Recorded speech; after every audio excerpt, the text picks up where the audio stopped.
Hey everybody, welcome back to Honeycomb Manila. My name is Kayo Cosio and I'm joined today by Illac Diaz of Liter of Light. Now, Liter of Light actually works here in Honeycomb, and that's kind of the purpose of the All Things Creative show, is to highlight what's going on in Honeycomb. A lot of the times that's streetwear, sports marketing, art, coffee, but we also want to take time to talk to the people who call Honeycomb their home, right? So a little bit about Liter of Light. Liter of Light is a non-profit NGO, but it's also a social enterprise that has offices in 32 different countries around the world. And this is their global headquarters here. And though Liter of Light does a lot of work around the world, they're doing something special this year on Bonifacio Day in Luneta. So we're here to talk a little bit about that so that you guys can understand what Liter of Light is, what they do, and how you can get involved in this project here in the Philippines. Because Liter of Light actually has a number of world records, is that right? Right. So Liter of Light basically teaches people how to build their solar lights in the villages. These lights basically are to start out what is called as green jobs, not from a top down, which is, giving solar lights, and then they basically, it's already made, imported, patented, expensive, and when it breaks, they have to throw it away and then go into debt again. Liter of Light basically teaches you how to repair, build, and in fact scale with technologies that we turn over to that region. So the world record basically is to show people how we do it here in the Philippines. And so we get hundreds, if not, we've crossed thousands of young people coming in one stage for the largest sustainability lesson, that's what they call it. And then afterwards, they all come together and then they build the solar lights, and then we make artworks out of it, right? So to show the power of scale, it's hard to do it when everybody's in a production line. Mm-hmm. But then when they put it in a large, artwork, it's just really, it's a boom. You see that power of scale. The lights themselves, they go to places that don't have light. Right. Solar, LEDs, it's a way of bringing sustainable, renewable energy to places that are still not just on the grid, but places that are off the grid and kerosene dependent. Right. So I'll put numbers to that. 1.2 billion people around the world do not have access to electricity. And if you multiply that or a little bit times 2, those are the people that have access to electricity but cannot afford. Case in point here in the Philippines, the third highest in Asia with some of the highest poverty rates. I mean, I've heard you say that number. It's something like 13 million or more. 13 million Filipinos don't have access to electricity. So to any electricity whatsoever. And this is not those that can't afford, which is another one. But the 30 million is where you're talking about. They use expensive kerosene. Kerosene drives, or carbon-based fuel drives this. But to get it there, it's basically you have to get it from the ground or imported. It's available in the stations.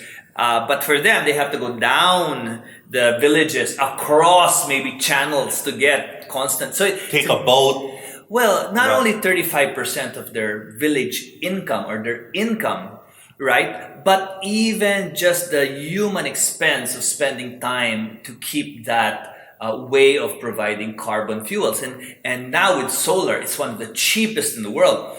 The problem is we only buy products, but we do not build our own. So if the world has to solve poverty, you have to put it in millions of hands to the people that need it, and not just top down, which is a few companies manufacturing it, but you have to import it across the world. The numbers in the United Nations say that 60 to 80% of humanitarian funds are logistics. Travel, right? Buying, selling. Humanitarian funds goes into payment of managers, the trucks, the containers, the ships, to get you through customs. All of this is because we're importing these devices, which is solar, but we have to bring it from other countries. So I really like the fact that we're doing something simple, just for reading, for mobile chargers, for streetlights, keeping people safe, but we are building a bottom-up approach to it, and I can tell you more about that. So what happens is that these devices, so we have a few of them here. You have one fully assembled there, and one here that we've broken apart, or these are all of the parts, and it's a no solder system. You don't need that much technical expertise. You can teach yourself on YouTube or with a manual, but you guys actually go to villages and teach women cooperatives how to build these things and how to maintain them. Well, the business model really is like Habitat. Like Habitat does not get donated houses. What they do is they get donations for the materials. Then they charge the company for the experience of building it, and then they turn it over, right? So what we do is we get corporates to do like hundreds of these things.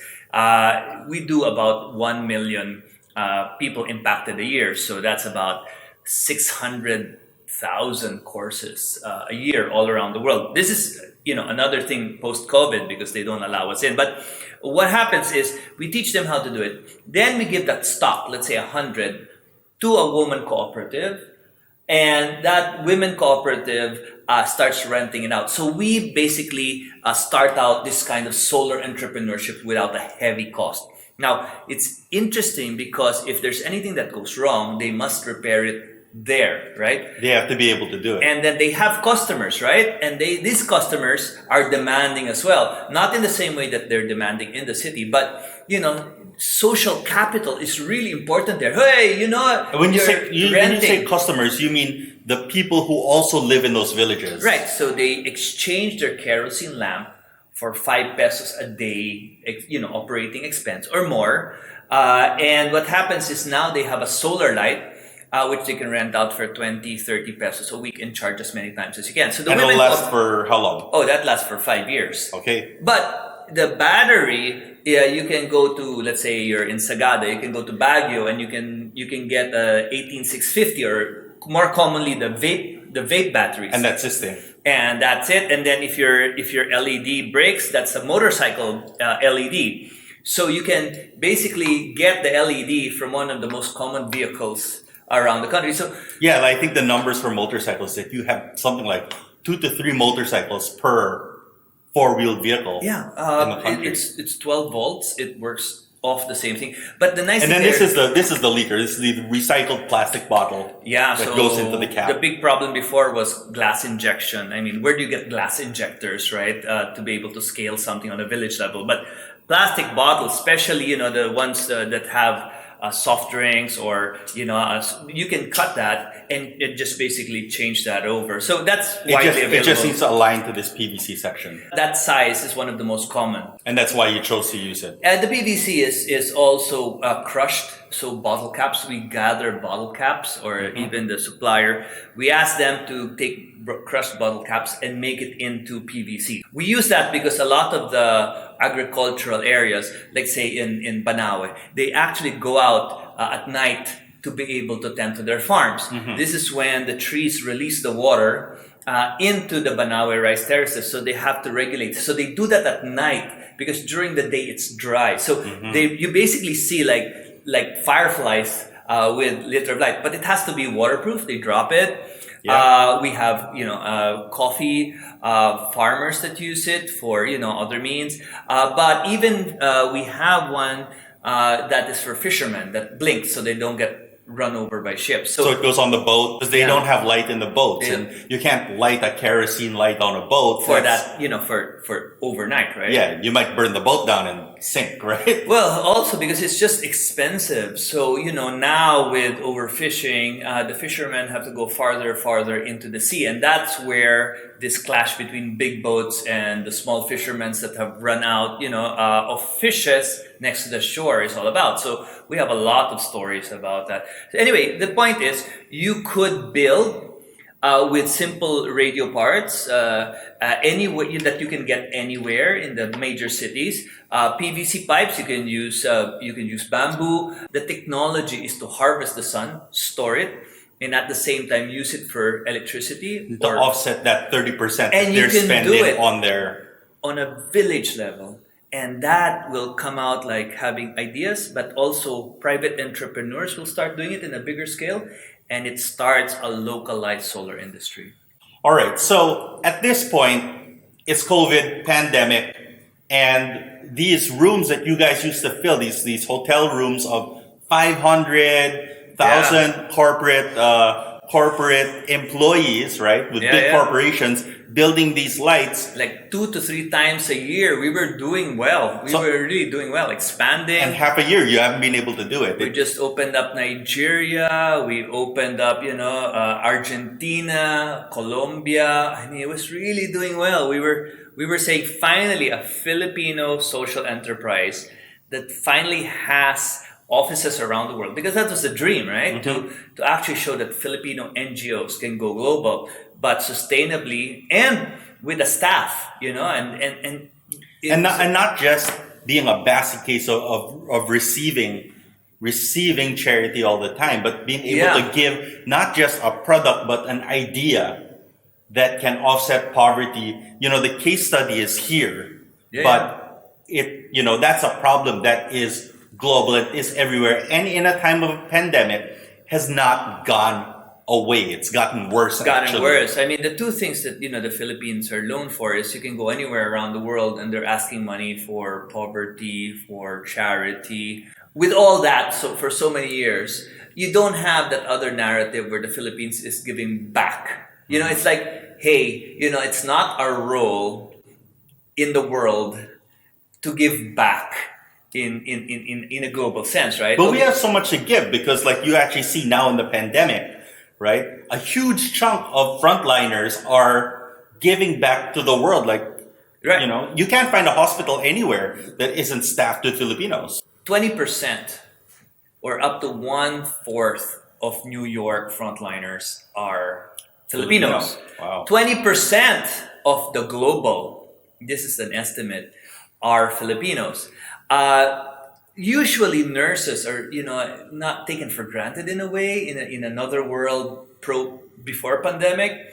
But now where, they are the lifeline, they're the front line, suddenly we've come out. And that's where, this COVID project of ours, where we almost went bankrupt, and through this digital campaign that we're now doing here and around the world, launching around the world, we're starting to get that financial strength back.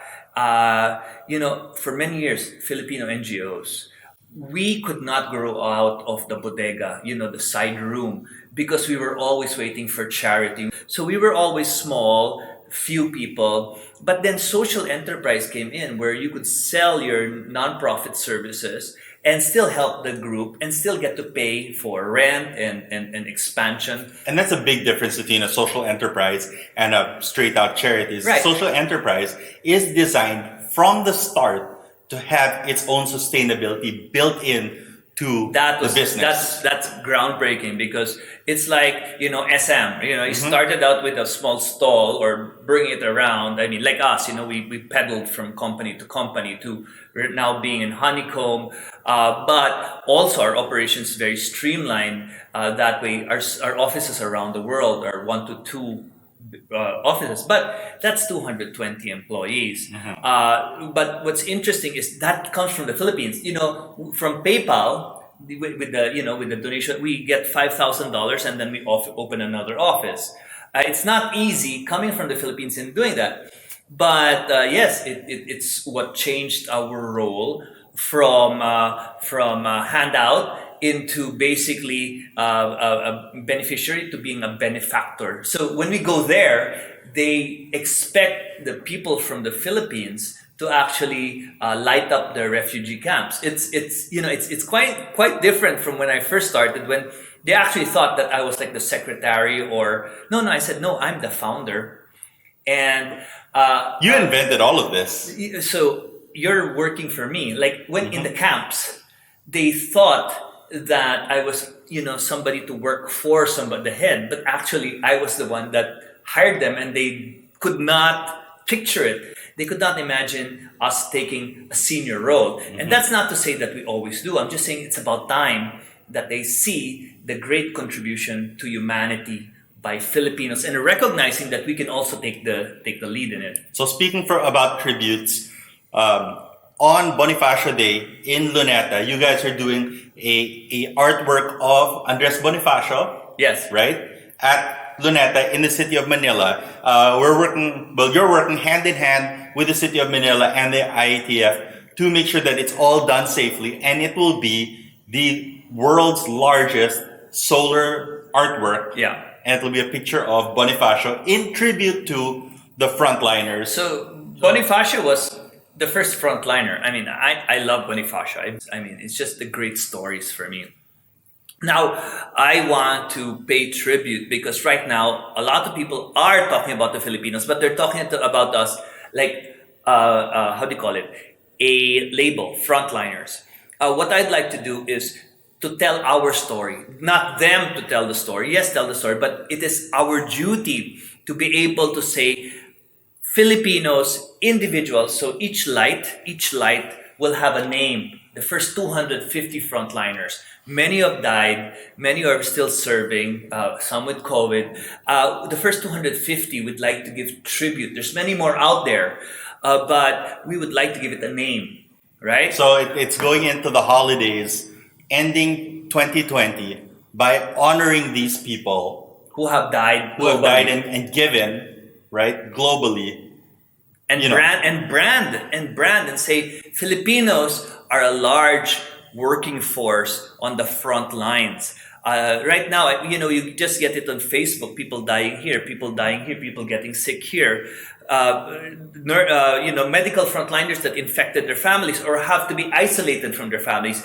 These are stories. You can't just say frontliners because it desensitizes the fact that that these are Filipinos. So I'm thinking to brand. We need to have a day where people can see scale. It's like one of the inspiration was really the Place de la République in France when people were not allowed to protest against climate change. Oh, this is with the shoes. Yeah, so they put their shoes. Even the Pope put their shoes, but it personalizes the fact that there are people dying of climate change. There are people protesting. These are real people. These are real people, and so I think it's important this year when so many gave their lives that in the Philippines we tell our story the way that we tell our story. Now, what's important with our story is there's nothing to waste. We don't want to waste anything. So the tribute is one that doesn't go out. So you're saying the light lasts for 5 years. So it's like lighting a candle for these people in tribute to them.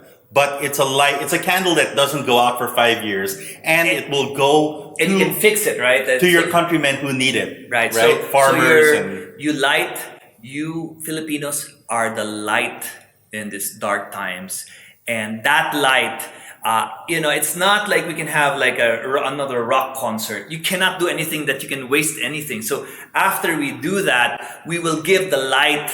And give it to somebody that really needs it. A lot of places in the villages now do not have the money to pay for kerosene. So before, the good old times of just burning money because kerosene, it was convenient, was there because tourists were coming in. But now without tourists, because tourists would bring money from the city, from other countries, it would go to them, and they had that money to spend. Tattoo, beadwork. Cultural tourism. shows. We are a tourism country. Yeah. And so now they realize there is no money coming. And we need to keep our kids. The kids are the first one, right? So the kids study. They need to keep those lights open. So they are taking it away from savings. And if you remember, like all of these trucks that got stopped, those are all agricultural goods that went to waste. And now they didn't make the money. They didn't make the money. So right? we have to be able to replace that 30% that they're spending on energy, on kerosene. And if we can replace it with a solar light, with systems that they can build. No, it's not big, but when we do this right, and you'll talk about this, the light it forward and why it's so different. That's important. So each light will light the family's lives. So with Light It Forward, this is your current campaign to get people to build the lights at home, because you can't put 500 people in a hotel room, right? Or in an office to build all of these things together. So what you can do now is you can go on Lazada. You guys have partnered with Lazada to do both to handle the logistics of delivery and picking it up. So that system that Lazada has in place for picking up defective goods, warranty returns, exchanges, wrong size, that's a backhaul that can be used to deliver it back. So you go on Lazada, you buy one of these, you buy a kit and it comes in a sanitized bag, and you can build it online, and lots of celebrities have been doing this as well. If you go 400 now, we're crossing. It's the largest celebrity-led in the history of campaigns. I mean, this is like I said, it was inspired by Ice Bucket Challenge, but we really have a chance to do the Ice Bucket of this century, which is the sustainable development goals that we have with an Ice Bucket Challenge base. All right, so if people want to get involved, they can go online and get one of these kits. And I have one here. They're sanitized and disinfected. So Liter of Light actually has a room full of UV lights and then they flip them over, get them done. And then you get this kit, and the kit comes with the light itself, right, which you build. It comes in parts. Yeah. And the circuit. The circuit, so all that you need. Circuit. Can you imagine that these are all that you need to make a solar light? I mean, it's for so many years, right? It comes with the screwdriver. Yeah. Right? And you also get the solar panel, so you can test it. Yeah. You can test it at home to make sure that you've done everything correctly, and then the instructional. But there's also YouTube step-by-step, and of course you can dial us or dial a friend, and we will Zoom if it's a large group. So we can also do large-scale Zoom where people can ask us how to build the solar lights. People that build it, you can easily test it if it actually charges. So this is not one of those things that you're just guessing. You can actually, you can actually see it charge And make sure that you did the right. You built circuit. it correctly.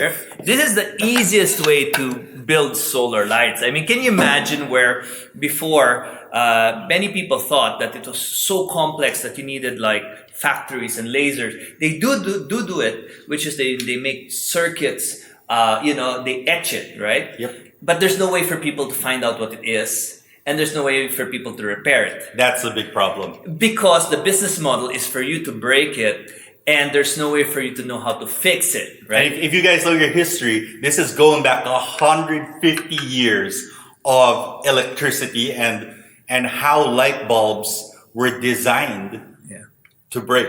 Yeah. And we have to re-engineer that in a modern world so that it is less wasteful. And this is why when you're building a circular economy, you're also building the ability to repair and receive, right? And there's no reason why we cannot harvest from the sun. Like, these are small, but based on this idea, people are re-engineering to light up small houses because they're realizing, oh my gosh, for so long, we've been led to believe that this kind of small, micro solar is only something that we can buy in stores. And so with the advent of, of course, a shared knowledge and working with other people, we found out that, hey, why are we not starting our economy, our green economy from the bottom up? And that involves building this stuff and maintaining this stuff and making business with it on a village level. Green economies for the United States in Europe is like installing large-scale solar because people with money want to reduce their expensive electricity costs. This is something also important for us. People in the villages are also using like automotive batteries that break. You're not supposed to charge those stuff with solar. You need like a deep cycle battery, but everything here is available. It's easy to do, and at the same time, people are now making micro businesses, not with the foundation, but their own businesses, lighting up townships with brighter, bigger solar lights. Once they get it, it keeps on growing. Yeah. It keeps on going, keeps on growing. And also, like in those other places that you're talking about, when you need to replace a power plant with a solar power plant, that's easy if you have a grid, right? You can just plug in your new power plant into the old grid. But a lot of the places that we're dealing with in Banawe, in the archipelago, it's an archipelago, right? How do you transmit electricity over those channels. And who's going to pay for it, right? So Yeah. you don't run a wire without a long-term plan, and that's why most schools in the rural areas they do have sometimes it's solar, but the thing is they're designed to break as well. So what I'm saying is we need to shift into a technology where you can repair it in modules. And it can be taught. That's a big thing, is that it can be taught. So if you go online, you go to Lazada, you buy one of these, it costs about 1,800. Go to 1,800 because of our operations. So there's operations that covers the cost of the materials, the education. Of course, there's the storage. There's things that that help us in the foundation. But this is a very different cost for the women in the villages that can buy it directly. So what you're actually building is the prototype. You're making a sample for the women in those villages that they will use to build new ones. Yeah, and people are thinking time. like, why are you teaching people where to get the parts? And you're talking about 30 million, okay? So I'm just putting it in scale because so many people ask me like, are you crazy? Don't you want to hide the technology and once it breaks you? And I said, no, for the rest of my life, times 5, times 10, I can keep on doing this, and 1.2 billion around the world for all the organization. I will never run out of things to do. There is a more remote location. So it's better for us to establish a corner or a village that can serve as a hub of knowledge, and then for our organization to take the next one and then the next one, so that at least we're helping as many as we can. And that's why this question, why are you teaching people at home? Why are people teaching in villages? Is because we want to replicate ourselves as much as possible so that we can have a standard chance of helping, rather than saying we are the Messiah. We are the only hub of technology, which is, I think, the worst case to do it. We were born in people power, and I really believe the power of the people is our great story and our great contribution to solving, these problems of energy poverty. Illac Diaz. So we have a lot that we can talk about in the future. Yeah. I'm sure we'll get you back at some point because there's always a project. There's always stuff around the world. But I thought it's a great time to get you in here and talk about something that's happening right now. I encourage you guys to get involved. We are paying tribute to the frontliners, but we are also addressing a problem that did not go away. It got worse. And we want to dedicate the continuing work that needs to be done in the country to those who have given so much this year. Please go to lightitforward.ph. As we cross our 1,000th workshop, we need 1,500 more to make this huge artwork. Or if you want to see your favorite celebrities, businessmen, just the ordinary people that are our new heroes building solar lights, you can go to Litter of Light. So lightitforward.ph on our website and Litter of Light on our Instagram. So please join us. All right. So with that, thank you, Illac, for joining us. If you guys want to learn more, you can go to those websites. Follow us on Instagram. We are at HoneycombManila on Instagram. You can follow me at Kayo Cosio on Instagram as well. And those are ways that you can also learn about all the stuff that's going on here at Honeycomb, this just being one of them. And we wish you good luck. We're looking forward to see that final product in November 30. November 30. You'll see it on our YouTube, but you'll also see it on the news. Yeah. All right. We wish you good luck. We wish you good health. Light it forward. Peace.